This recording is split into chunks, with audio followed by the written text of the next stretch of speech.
Episode 17, Spirit, introducing Amy Fleckney on the BTS Creative Academy podcast, with me, your host, Martin Colton. So shall we start? Let's go. Shall we begin? So how are you, Amy? I'm good, thank you. How are you? Yeah, I'm doing all right. Yeah, getting like I was just telling you, getting into the flow of doing the podcast. It's a lovely setup. Yeah, I think we're on. I'm not even sure what episode we're on now, but we're getting into like 16, 17 So episodes good. in. Quite a few to come as well. Good. So these are going to start to be released weekly. Good. Like it's that much on a roll. That's Each week amazing. there's going to be a new episode out. Yeah. Speaking to all different types of people, Yeah. doing all different types of jobs or hobbies or careers, mainly around the creative stuff. And I thought it'd be really interesting to sit you down and have a chat with you, because I know that the main thing what you do might not necessarily be seen as creative. Yeah. But recently you wrote a book. Yes, I did. I'm an author. Yeah, and you had like a launch party. Yeah. Yeah. Tell me about this book that you. So I brought out a book. I was obviously part of 2 other collaboration books. So I Right. have had like my taste almost of being an author. So I appeared in 2 chapters, like one in each book. Both very similar, women, controversial lives, all adverse struggles, I guess. That's probably the best way to say it. And both those chapters were both left on a to be continued. So I always had in my head, even from a young girl, that I would write a book. I don't know why. I loved English at school, but, I never had myself down as a author. But yeah, so I took part in these 2 books, knowing that I was going to write my own. And then, I just went whole hog, straight in, wrote my book. Yeah, but I wrote it all on my phone.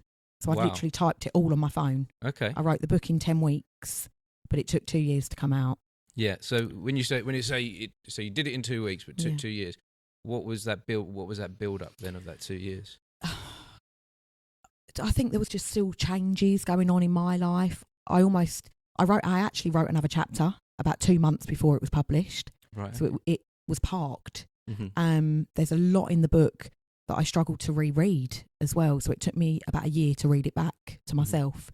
And obviously when you're going through the editing stages, you've got to read it so many times. Like I got sick of my own voice. Yeah, I think it's Neil Gaiman says that a great writer is a good writer is an excellent rewriter. Yes. Yeah. Yeah. So it's all about that going back over. Oh my gosh. It was just, I was sick of my own book. Yeah. You know, when you're like, I can't physically read it anymore. Well, that's why it's good to kind of park it.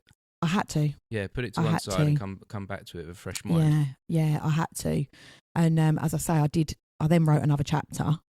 But this place appears in the book. Oh, really? Yeah, I write about this place in the book, because this was obviously the first place that I ever performed live on stage. Mm-hmm. So this was a massive moment in my book. Yeah. And I left one of my chapters actually stepping out onto this stage as a to be continued as well. So this book, it's not a fantasy. No, it's a book about my life. Also biography. Yeah, it's a book about my life. I share deep, dark times, an extensive mental health battle, leaving a very abusive relationship with 2 really young children, being a very broke single mum.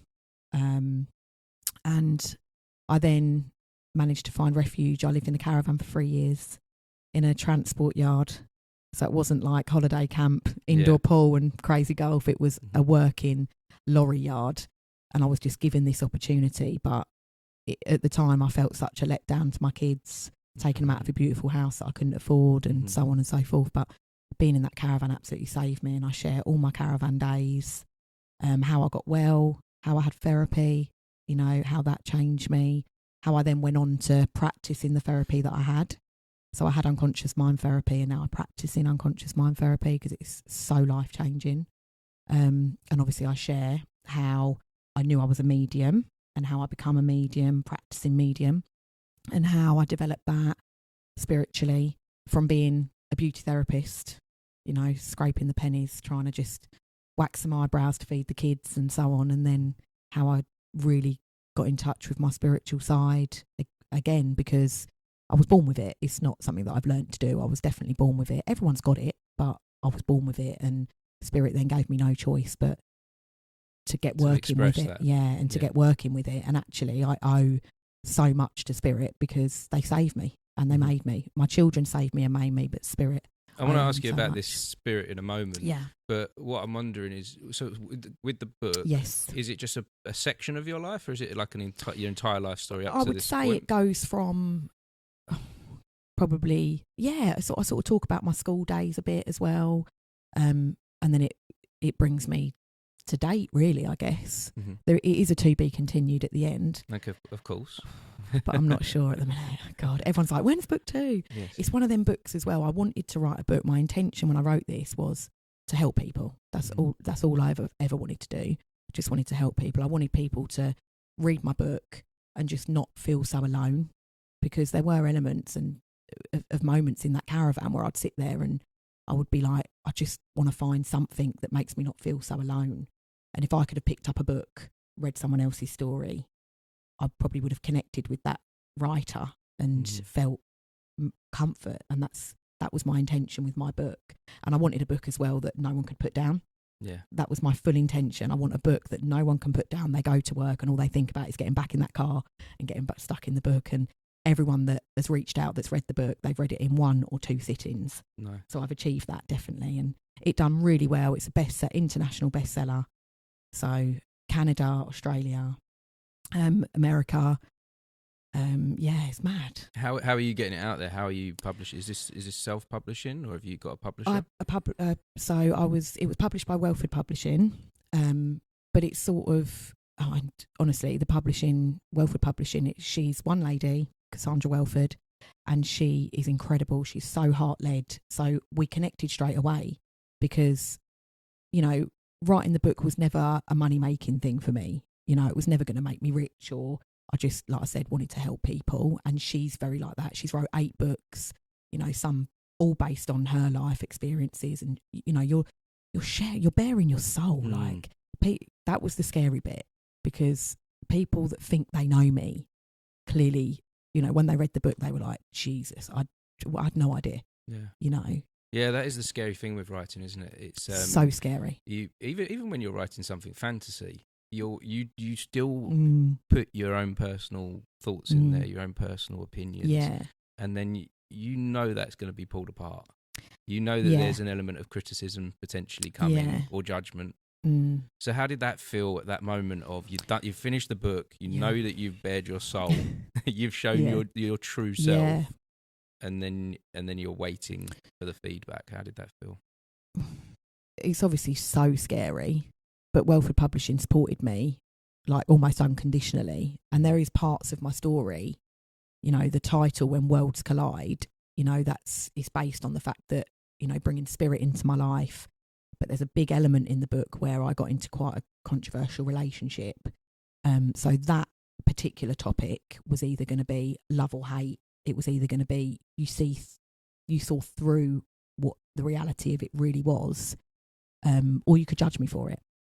And I think my biggest fear was that element of the book being overshining, like the controversy of that relationship, because people love a cocked up relationship, don't they? Do you know what I mean? They love a drama. bit. Oh, they love the drama. That's what I'm saying. So it was a bit of a soap opera in moments, and I didn't want my struggle and what I had achieved, and the fact that I raised my kids on my own and got through all of that and left a very abusive relationship.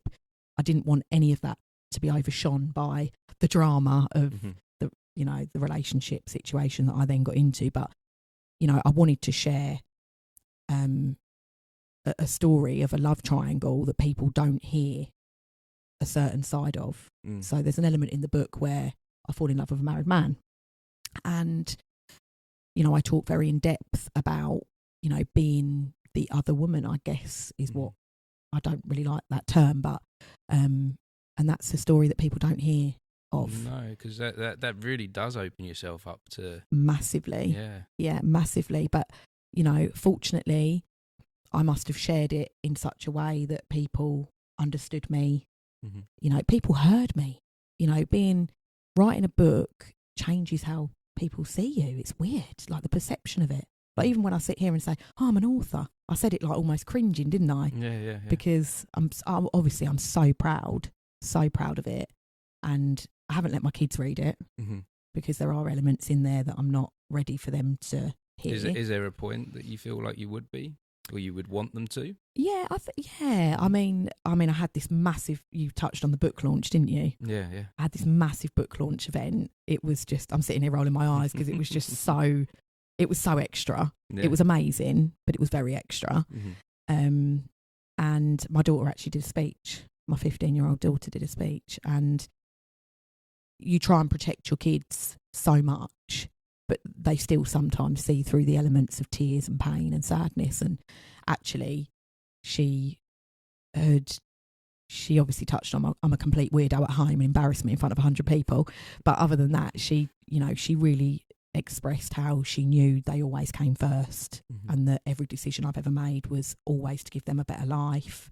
And I feel emotional. Well, that must have felt amazing to have your daughter. Very surreal. Like I haven't actually watched any of it back because it's very, it's deep. Do you know what I mean? It's very deep, and my life has been my kids. Yeah. Without them, I wouldn't be sitting here. I don't know, the trauma, the pain, the heartache.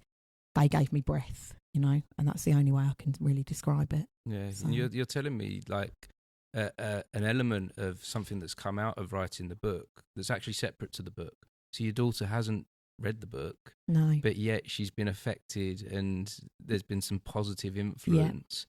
Yeah. Because of this thing that you've gone and that you've shared your soul. It's making me goosey. You've shared your soul, Yeah, and it's had a positive influence on your children. I mean, I know that some of her friends have read it, right? Okay, and all her friends are like, "Oh my God, your mum," and that. There's a moment in the book where I say, "I just want people to say to my kids, that's your mum," and they have said that. Yeah. So there's been so much that I've visualised. The power of my mind is an incredible tool, and I've learned that through therapy, and I've learned that through getting well from being in leaving in a toxic environment. And I kind of wish I'd known then what I know now, but I'm grateful because I'm now able to connect to people on a different level and help people. And obviously I've wrote this book and it's touched so many people, and I have people reach out every day to say, oh my God, I've read your book, and it's like I know you, and it's like you knew me, and people have connected to the book. And everyone who knows me that's read it, they're like, I can hear your voice. I've literally wrote it from my heart. It's almost like I've typed it on my phone like a text message to a friend, and then obviously had to put it into a book. So at the beginning of doing this, well, let's go back to this. I was wondering about the story that you've laid out in this book. Obviously, this hard time that you've had in your life of leaving this partner. Was you a different person before that, would you say, that you are now? Because you talk a lot about helping others. Yeah. Was that something about you that you did before? Was that what kind of, because I can see that drives you. Yeah, oh God, it does. That's a massive driver for you, is to help others. Massive.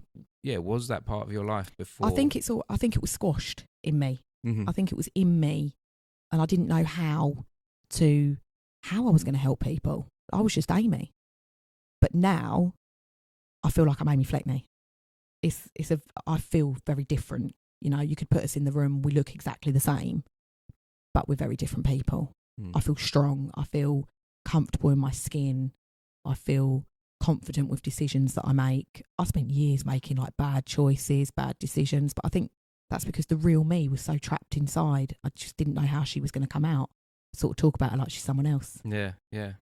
That's funny, that, isn't it? That you kind of, it's almost, you're perceiving it as like a third person. Those events. Yeah.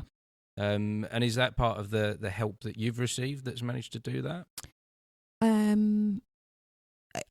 It's my work with spirit that's done that. Having therapy I had unconscious mind therapy, and that changed the way I process thoughts. And I now know that what I place in my mind, I create in my reality all the time, just through words, language, images. And I'm conscious of what I think about because I know I'm creating it all the time. And that goes deeper than manifestation.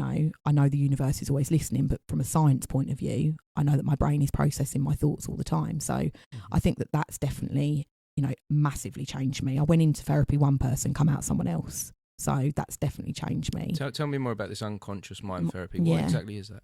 So it's really different from other therapies because you can get instantaneous results, because once you know how to process your thoughts, where's the limit on that? There isn't. It's limitless. And actually, with anxiety and mental health battles, depression, anything really, like even fears, phobias, anything, it's all thoughts. So once you're in control of that, everything changes. So when you say instant, I went in one person and come out someone else. I felt completely different. Right. Okay. And that's through. So it's with a therapist. It's a talking therapy. Talking therapy. Yeah. Right. Okay. And so that person's guiding you through. Yeah. You just talk, and you just you talk about. The therapist actually talks more, which is better because you're learning how to change. Right, Whereas you're being guided. Yeah. And someone's telling you how your brain works and how the science of your brain, your thoughts, gives you loads of like tools, techniques to do at home, depending on what you're in there for. And yeah, it's amazing. Is there a bit of hypnosis involved with this as well? Yeah. There's hypnosis. I actually didn't have the hypnosis. I didn't need it. Right. Okay. The talking and knowing what I've got to do to change was enough for me. Right. Okay. And that's actually quite common with a lot of people. And the change happens when you're awake, not when you're in hypnotic trance. Yes. That's when hypnotic trance, you're hyper focusing and you're obviously connecting to the subconscious. But ultimately, if someone's telling you how to change, if you go away and do it, you're going to change, aren't you? Do you know what I mean? Yeah. So you offer this now? Yeah, I do. You do this for others now.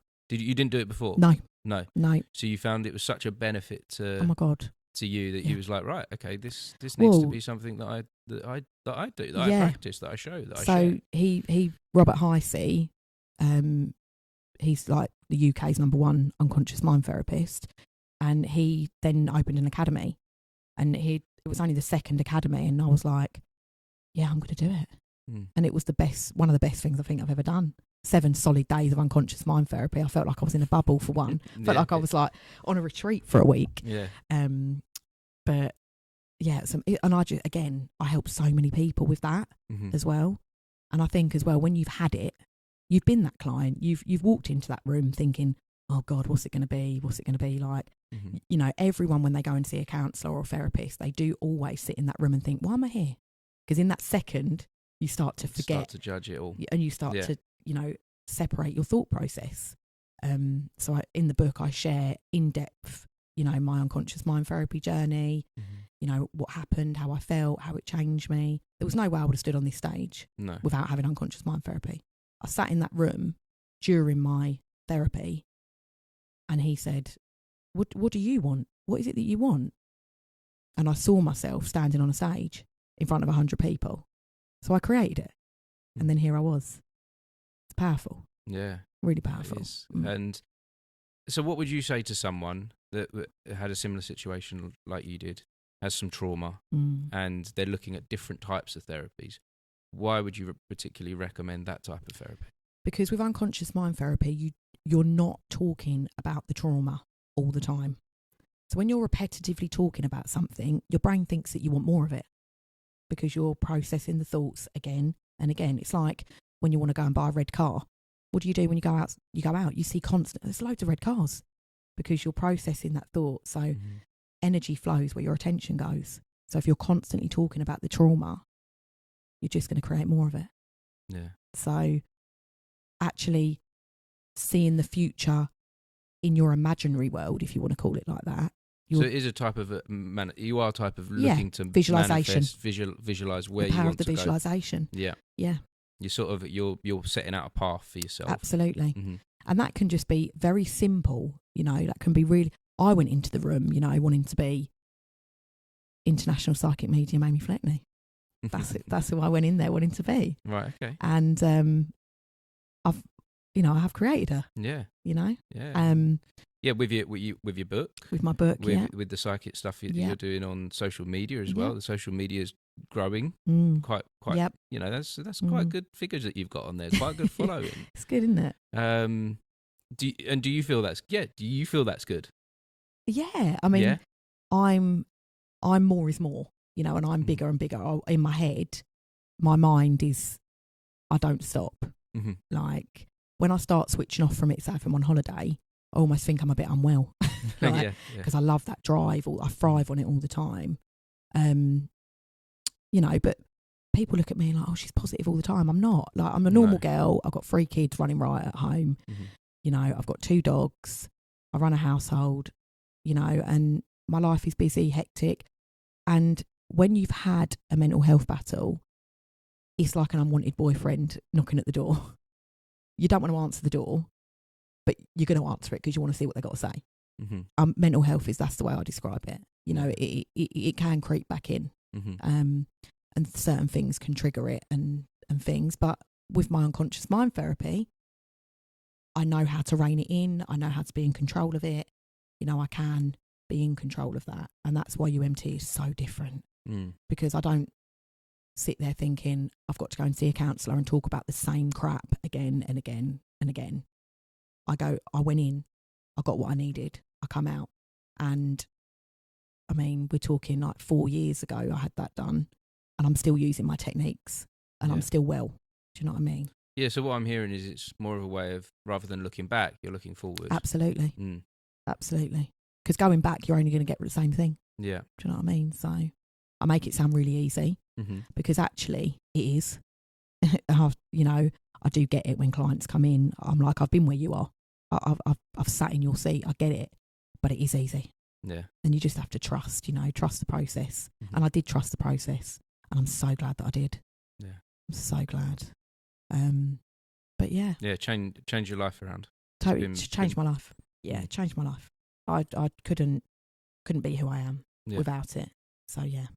So I want to take that onto the other elements in your life that you have. You've mentioned spirit. Yep. Now, you mentioned spirit as if that's a person. It's people, isn't it? It's people. Well, I'm not sure. I'm not sure what this spirit is. So tell me about spirit. So I can connect to spirit. So I'm talking about people that have passed over. So I can connect, bring messages through. You've seen it firsthand. Yes, yeah. I helped you. I did some technical stuff on turn some lights on for you, basically. No, but you did. You're amazing.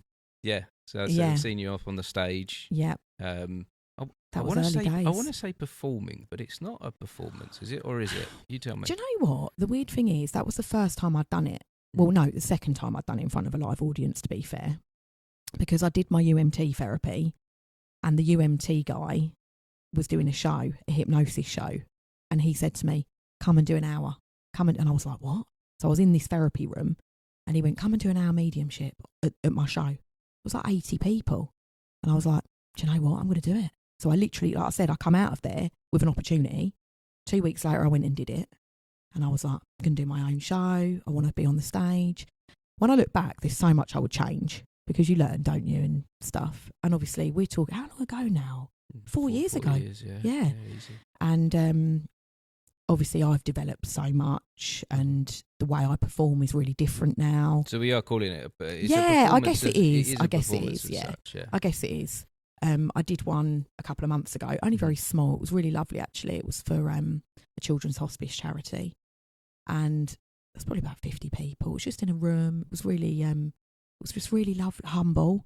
And I loved walking around the people and being able to, you know, sounds weird, but like touch people, hug people. Connecting with people. Yeah, and like hug people. I didn't realise how funny I was. Like, I was really funny. Yeah. And it got such amazing feedback, and that's always good. And, you know, I lost my nan, and when I was 21, I was pregnant with my first child, and she was like the queen of our family. And losing her left such a massive dark place in our lives. Still does now. Very recently lost my other nan, actually. And being able to give someone a message, a bit of comfort, a bit of something from someone that they think they're never, ever going to have a connection with again. Because, you know, the science of it, people are very logical. Well, they're gone, that's it. You know, but actually there is a connection. There's too much energy on earth for there to be nothing. Yeah. Do you know what I mean? And just to see people feel relieved, even get some answers, you know, it can help people, rid people of guilt. It can help, you know what I mean? Like, so many different emotions, and to be able to give that to someone and prove it in a way of evidence, you know, we can all stand there and go, oh, you know, you got a nan in spirit. You know, there's a lot of us that got our nans in spirit.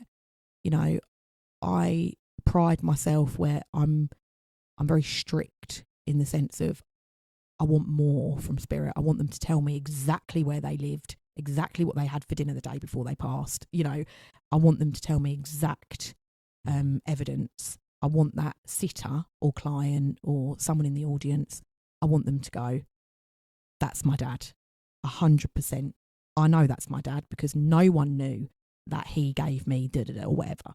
You know, I don't want my sitters to sit there and be like, well, that bothers me because, you know, as a medium, I get called a scammer, I get called, you know, I prey on the vulnerable, you know, all of those nasty things, which is, you know, it is what it is. I take it. Because when someone sits there and says, I can sleep tonight now. I can sleep tonight knowing that my nan knew I was there. And I know that was my nan because da-da-da-da-da. Do you know what I mean? So this might be a silly question. That's right. Nothing's ever silly. You wholeheartedly believe that the messages that you're getting 100% are true. Yeah. I mean, I'm a normal girl. Yeah. You know, I used to be a beauty therapist. I'm from a normal, everyday, you know, I'm not from a performing family, you know, and for me to stand, I'm not really someone, if you said to me, oh, there's a part in my play, can you come and do it? Pff, hell no. No way. I couldn't do it. I never did drama at school. I'm not a performing, that's not me. I was really sporty at school. But I know when I'm in front of people or on a stage that a spirit are with me. Spirit are telling me. You know, they're telling me what, they're channeling it. You know, I'm just the middleman, really. And they're never going to let me down because I dedicate my life to deliver for them, you know. And I promise them that I will always deliver to the best of my ability. I won't work if I'm not at the best of my ability. If I, for example, you know, if I had a sellout show, but the day before something happened and I couldn't work, I would cancel it. I would, because there's no way I would do that. I wouldn't do it to spirit. I wouldn't do it to my clients, the people that came. I wouldn't do it to myself, you know. But I know they'd never let me down. You can't switch it on and off. It's who I am. How does that feel when you get it right? Oh my God. Buzzing. Like, I was saying to you, wasn't I, that I haven't done a live thing really since here, like proper live thing. I did the little charity event, and like I said, it was so humble. It was so lovely. Oh my God. I felt drunk. I was so high. Like I felt so, my daughter actually came. She's like my little roadie. Yeah. She was supposed to be doing my social media, but she literally sat there with her jaw on the floor the whole time because she was like, I've never seen you like that. I've never. She was like, that's Amy Fleckney. You know, you're my mum, but that's something else. She just was like, I've never seen something like that before. And she's older now. She's 15. So for her, it was a bit like, she's seen other mediums, and at times she's like, I'm not sure I believe, Mum. And I'm like, you can't say that. And she's like, but because obviously it's such a one-to-one thing when I'm doing readings, no one really ever sees it, do they? No. So, but like I say, 4 years on from this show, she's seen how much I've changed and the way I deliver has changed. I felt it as well. I felt how easy it came. It was just different. Tell me what's different with them one-to-one readings. So you do you've done the big audience thing, but when it's one-to-one, it's like this personal environment. What's different there? I love my audience stuff. You know, that's where I'm at my happiest with spirit. One-to-one is obviously lovely. It can be quite intense, especially when people come and they want to hear from one person. Yeah. You know, you can't control spirit. I can sit during the day, look at my list of clients. They might have sent an email with the booking to say, I want to contact my nan. We always say, do not say any other information. You know, I don't want to know your nan's name, what she did for a living, where she lived, because otherwise then you're going to go, well, I told you that. Do you know what I mean? So if they want to tell me relationship, that's fine. Because then what I would do is I would say, oh, I've got Gary in for a reading. He wants to contact his dad. I mean, dad could be father-in-law. Some people, you know what I mean? It could be just dad. Different relationships. Exactly. And I would sit and I would ask you know, I would have Gary and I would sort of put my thoughts out to Gary's family and his friends and loved ones in spirit. I sort of went to do it then. Do you see? I closed my eyes. Right. Okay. Is that what that is? Started. Is that what that? So if you close your eyes, you're kind of. I felt like sitting in the power of spirit. Okay. And I would sort of ask. So is there a feeling then when you're in that are you like going into like a zone? Or are you going it's really. into... I don't want to make it even sound fancy because it's really not. Like, people kind of say, "Oh, do you do like a meditative thing? And yes, yeah. do you do like a fancy dance around a fire?" No. You know, I'm working all the time. So I should probably give myself more credit in between clients and stuff like that. But I'm not a machine. I'm like, what do you mean by that? As in just like pause a little bit, you know, just maybe sit and do a meditation. Mm-hmm. But, you know, have a moment for Amy. Yeah, like, but I don't. Yeah. Like, I love what I do. Mm-hmm. I love connecting with spirit. I find it's draining. That is one thing. It's draining, you know, because I'm using my energy and they're using their energy. So, and I find one-to-ones more draining than what I do the audience stuff, because I just think I create such a vibe when I'm doing the audience stuff that the energy is high. Yeah. You know what I mean? Like you're obviously dealing with people that are grieving as well, you know, that's really low energy, really low vibration.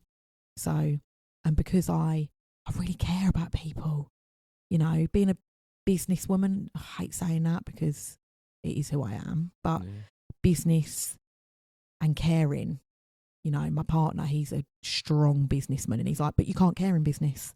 Mm-hmm. But I really care and it gets the better of me. Yeah, no, see, I would, there's an element of like the factual business stuff that, you know, you've got to pay the bills and you've got to do, you know, you do have to take money from people. Yeah. Because it's an energy transaction. Yeah, because you, at the end of the day, you've got to pay your rent, you've got to pay your gas, and you've got to feed your kids. Yeah. So you can't give up this time. No. Yeah. You can't be a volunteer. Absolutely. And push all this forward. Absolutely. Can you? No, and absolutely. But yeah, I do really care about people. Mm-hmm.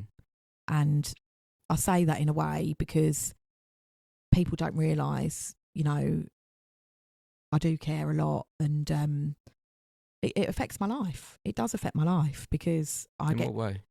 I just get exhausted. Mm-hmm. I can be exhausted.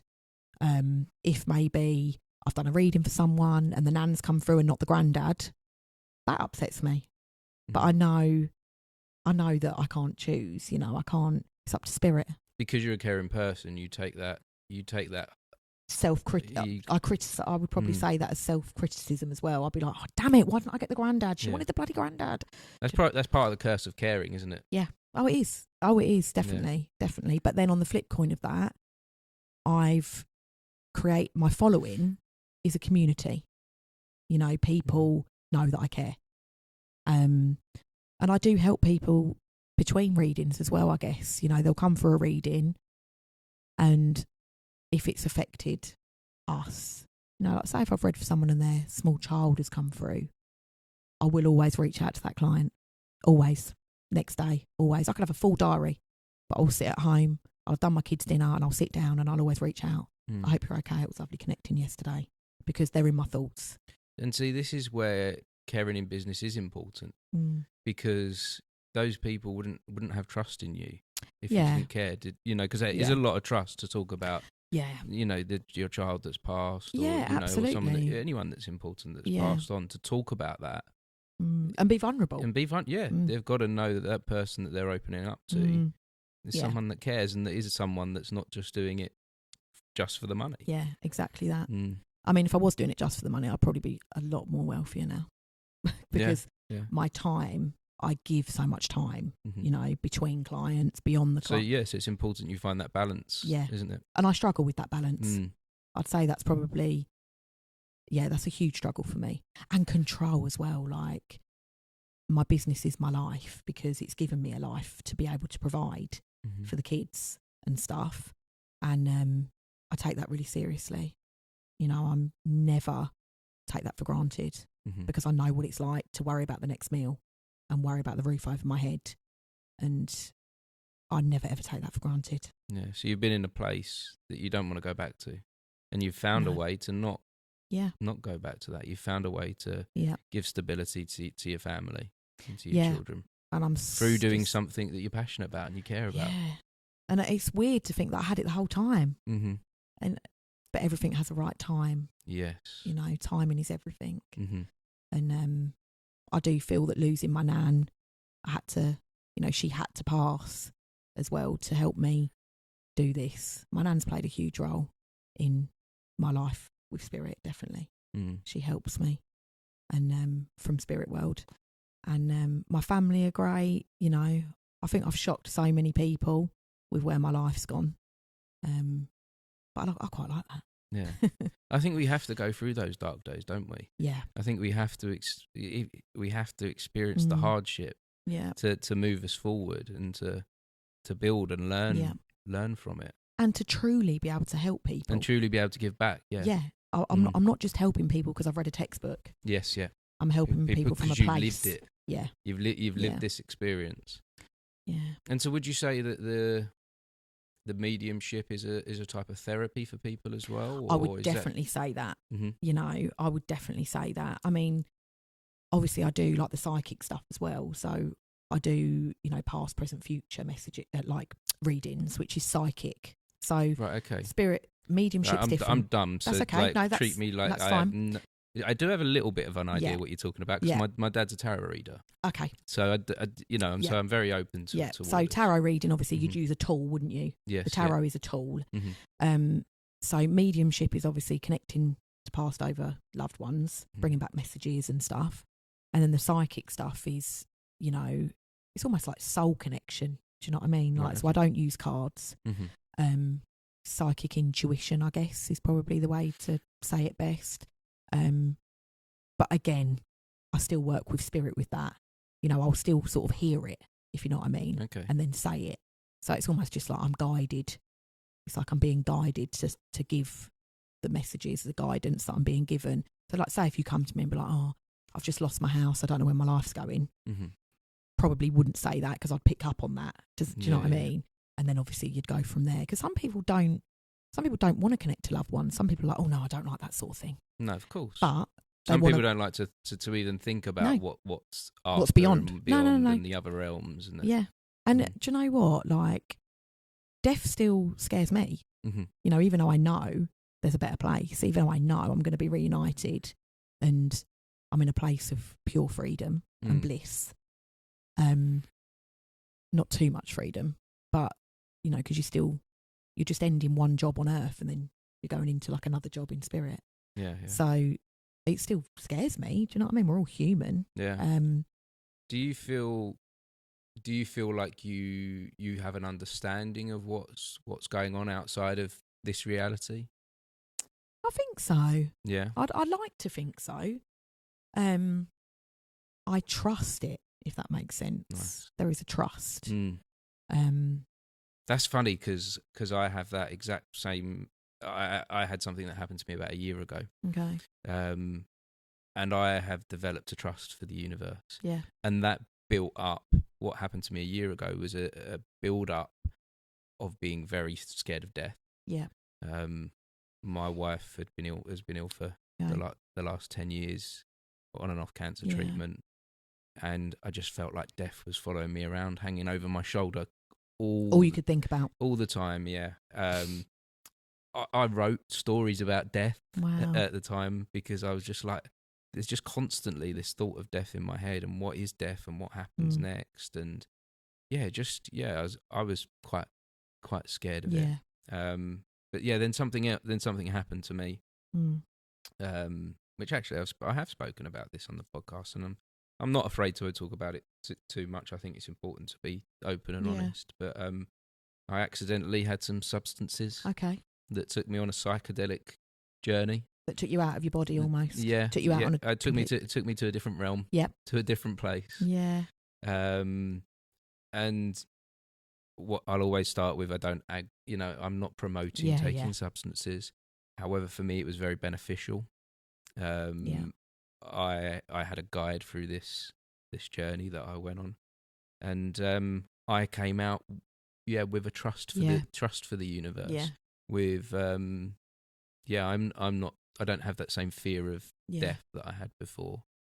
I just found that really interesting that you said that just It's the trust in the universe. It's probably the only way I can describe it. Mm. And obviously I touched on, I've very, very recently lost my other nan. Mm. And she, this is the first death of someone that I love so much since being a practicing medium. And I battled a lot with, well, I should be fine. I'm a medium. I can connect to her tomorrow, naively.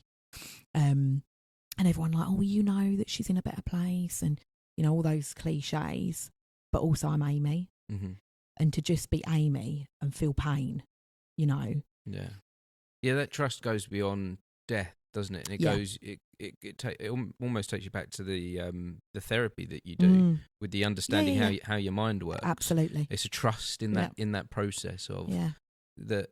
Okay, I'm having I'm going through this experience, but I trust it's part of. I trust it's part of the experience of life, of what this part is. Yeah, and my mum is struggling. She's just lost her mum, and I deal with grief every day.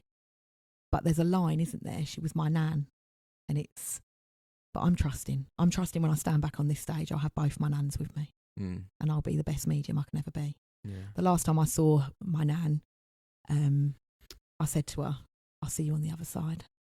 That was the last thing I said to her, and I know that I will, and I know that she will guide me. Yeah, and she will help me be the best. I feel at the minute I'm a little bit, just not in a lull, but I'm feeling a bit of a pause.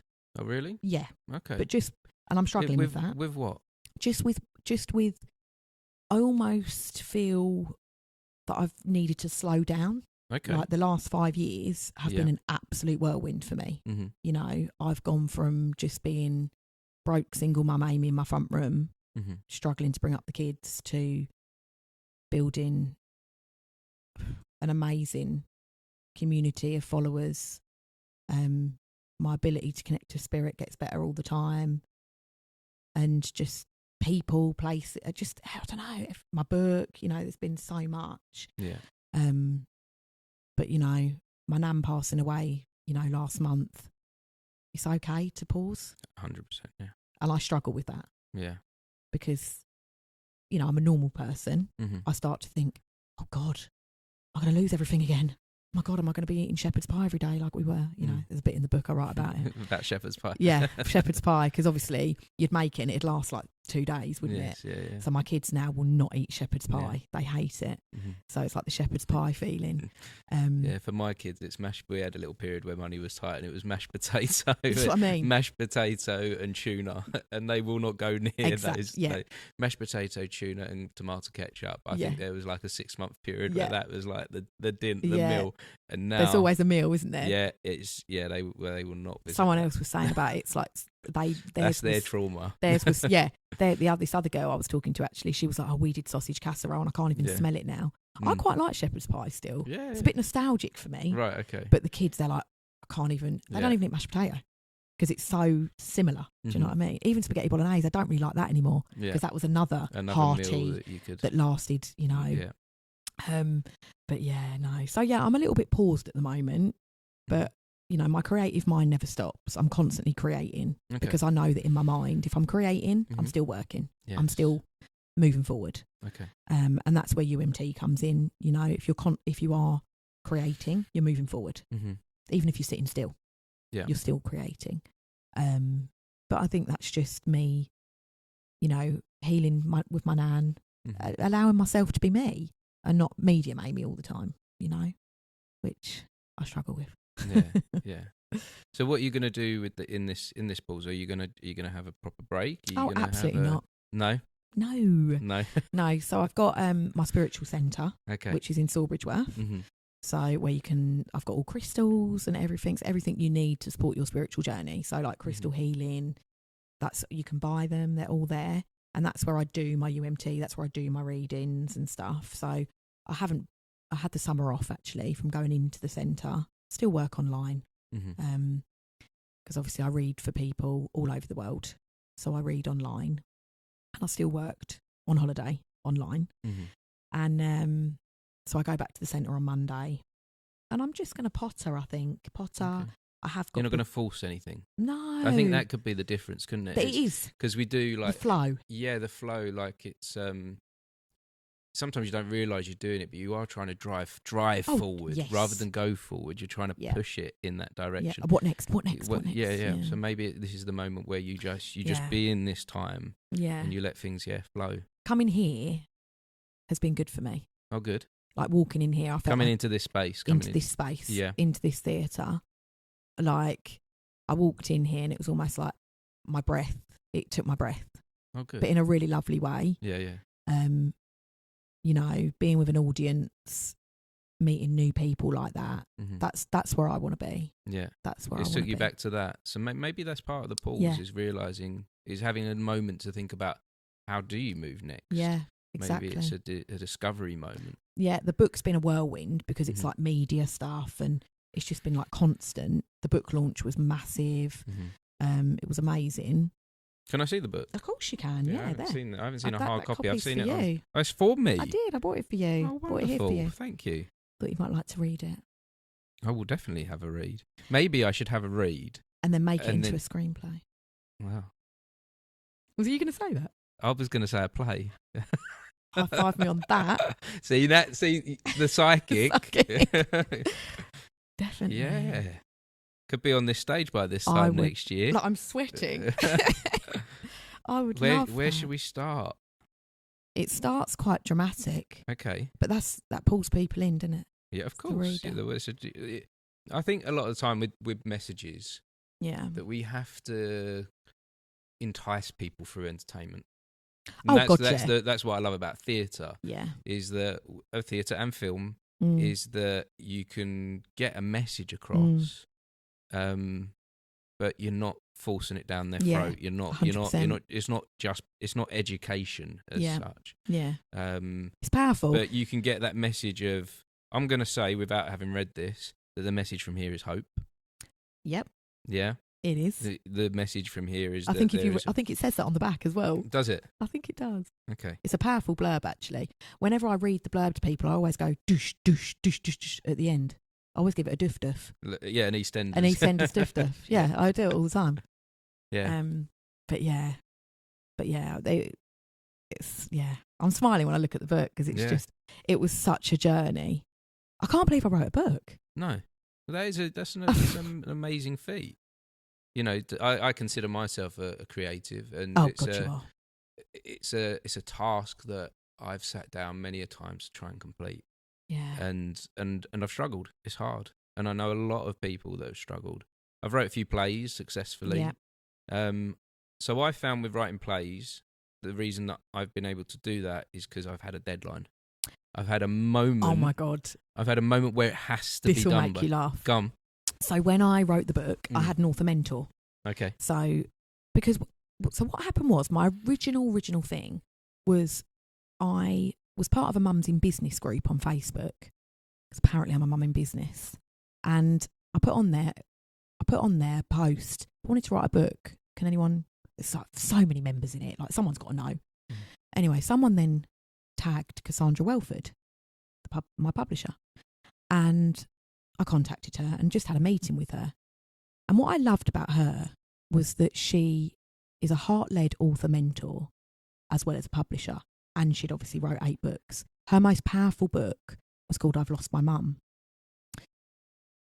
I'm going goosey just talking about it because she talks about how her mum had dementia and she passed away.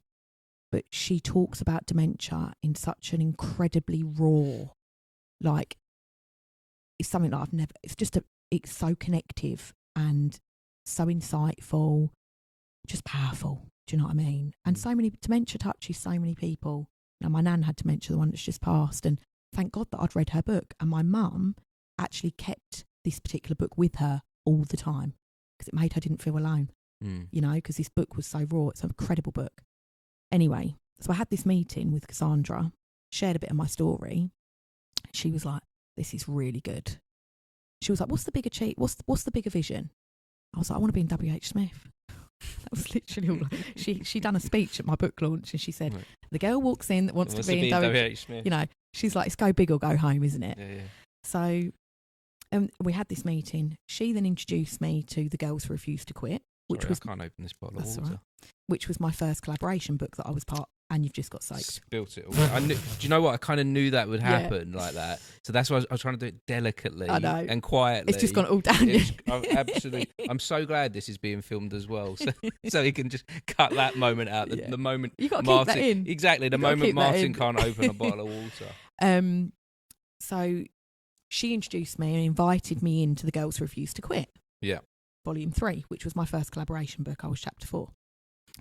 So after our meeting for me to write a book, she invited me into the collaboration. God, I thought all my Christmas did it come at once. I was like, oh my God, this is amazing. I'm going to be in a book. You know, I felt like my life changing. I felt it. And that was an incredible experience because I was alongside 15 other women. And it was like a journey we all went on over 6 months, writing our chapters, going on Zoom. It was all in COVID. Went on Zooms, met up with them. And it was powerful. And I was alongside women who were sharing insane stories. You know, you go through that phase of like, why would people want to read about me? Do you know what I mean? But I was chapter 4. But it's not just about you. It's about the journey, isn't it? The journey. It's the journey. It's the journey, and it's that offering that you can give to others. So my chapter was called Home, and it's because, you know, home was in my kids. You know, that's where my safe place was. The chapter's very focused on that. So I called it Home. And then she said, oh, do you want to write your own book, blah, blah. So straight after Girls Who Refuse to Quit, she author mentored me, service that she offered. And it was great because going back to the deadline thing, you know, she would give me deadlines of when each chapter, we didn't do it in chapters, we done it in sections in my life. So we done caravan days, having my third child, becoming a medium, the therapy, and then we had to try and put it all together, and that was just an absolute mission, like to put it in an order. But she gave me deadlines, and literally midnight, I was like 5k words.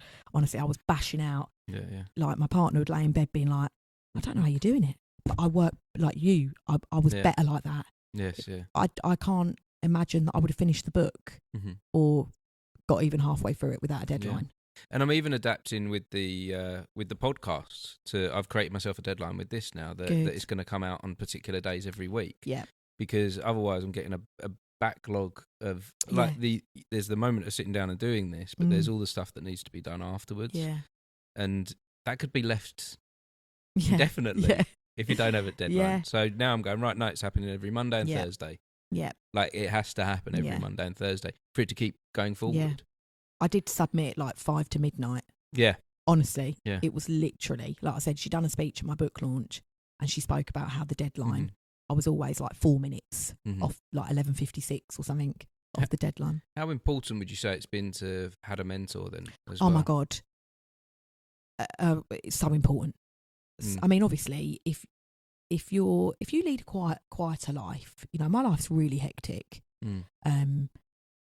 I should find time. I should, but to have time to sit and be strict with myself like that, I'm not that sort of person. No, you know, I work. I think there's very few that are. Is it? Yeah. I mean, I definitely wasn't sitting in by a river with a typewriter. Everyone gets wrapped up in life. Of course, life happens. Yeah, and it's how do you do the things that you enjoy? How do you do the things that you actually want to do in between all the things you have to do? Yeah, exactly that. And so having that someone behind you just giving you that little, come on, keep going. Honestly, she was an absolute godsend.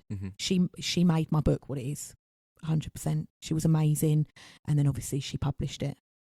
You can obviously then take the book and go off and publish with someone else, but there was no way I needed her to publish it. Yeah. You know what I mean? So yeah, she's amazing at what she does, and I'm so grateful to her for believing in me and believing in my journey.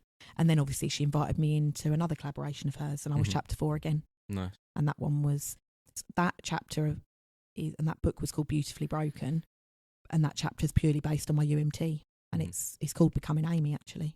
Good. Because that's where I felt that I started to become Amy, I guess. Amazing. No, you shared with us an amazing journey that you've had, and you've talked a little bit about what's going to go on now with this pause. But just before we sort of wrap this up, what are your hopes for the future? Oh, I want like world domination. Yeah, I want like Amy Fleckney. I want it to be that everyone knows Amy Fleckney. Mm-hmm. You know, because she helps people, because she heals grief in their hearts, and she brings up her kids.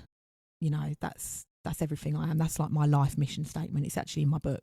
It's all I've ever wanted to do: help people, heal some grief in their hearts, and provide for my kids. Can I just ask one? I think you touched on it already. Go for it. Why? I don't want to leave this earth without my purpose being known. You know, and I think I was born with that. You know, I remember sitting in school just daydreaming, you know, and it's making me, my adrenaline go through my body now, actually, just talking about it. And plus, you know, I guess I want my kids to be, that's my mum, look at my mum. I don't know, it's just a thing, isn't it? Like, it's so important to me. And I want people to believe as well. I want people to know that when their loved ones pass, there is a connection there. You know, everyone's got it. Everyone can do what I do.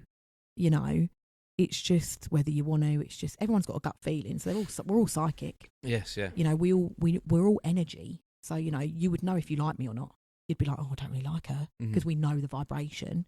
So that's obviously, you know, an element of psychicness. And you know, and if you lose someone you love, so many people say, I felt like I heard my mum yesterday. Well, you probably did. You know, because there is that connection. So me and my purpose, being on a stage in front of hundreds of people, believing, that's where I want to be. No. Last question then. Go for it. Have you picked up on anything today? I just feel really warming. There was a man actually at the back. Okay. When I took a picture of the auditorium a minute ago, there was a man standing at the back. Right. Just up there. So I'm going goosey now. I can feel it coming in. Yeah. I spend a lot of time alone in here, so tell me about Yeah. Tell me about, it's nice. I feel like he's pottering here. Right. I feel like he potters, but I'm also getting a broom, so I don't know if he was maybe sweet cleaning here or like caretaker in the past or something. Right. Okay. I don't know. But did this building move at all? Move. I feel like there was something. Like, did it structure? Was there a structure problem with this?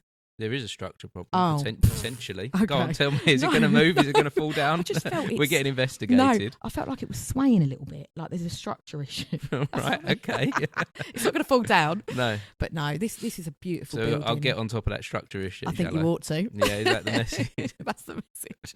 But I love it here. You know, I come and watched a show here years ago. It was actually a friend of mine. He'd done a magic show here.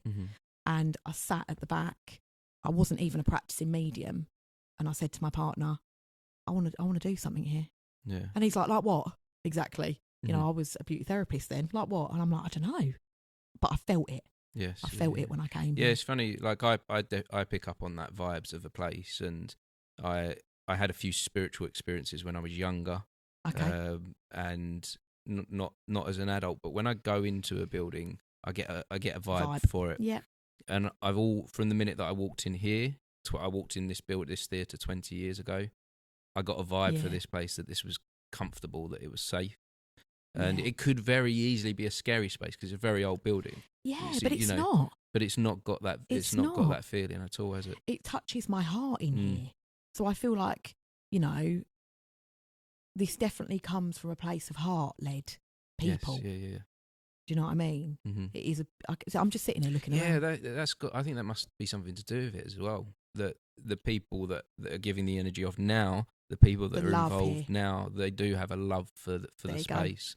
And there is a community where everyone actively appreciates the environment, and so that resonates, doesn't it? It's lovely. Like when I'm sitting here now, I almost want to like touch the walls and just have a moment. Yeah, it's beautiful space. I definitely will be coming back here.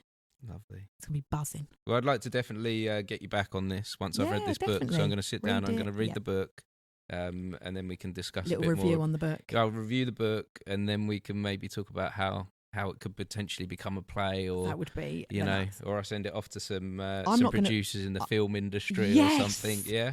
I'm not going to be in it though. No, I can't act. No. I often find that I can't act. Well, it's not just that. It's portraying yourself. You kind of need someone else to take an interpretation of you to get that truth really out and to get that message out. One of the main characters, Mr. R, Mm-hmm. he's in there as Mr. R. He definitely has got to be like very handsome. Okay. Well, we'll go through it and we'll work out how it could work. But I really appreciate this today. No, it's been Amy. amazing. Thank you for having me. Appreciate you being part of this. It's been so nice. Thank you. It's been really nice for me to be back in this room, this space. Yeah. Good. That's what you get from today. I'm really happy. Yeah, thank you. So, thanks again. Always. And we'll wrap it up. Like that. Well done. Yeah. Thank you. No, thank you. That was really lovely. That was a really nice conversation. So chilled, isn't it? Yeah. It's nice. That was the BTS Creative Academy podcast, Uncut. I appreciate you joining us for this conversation. If you'd like to drop into more conversations, just search the BTS Creative Academy podcast, wherever you get your podcasts. And to make sure you don't miss any future episodes, don't forget to like and subscribe.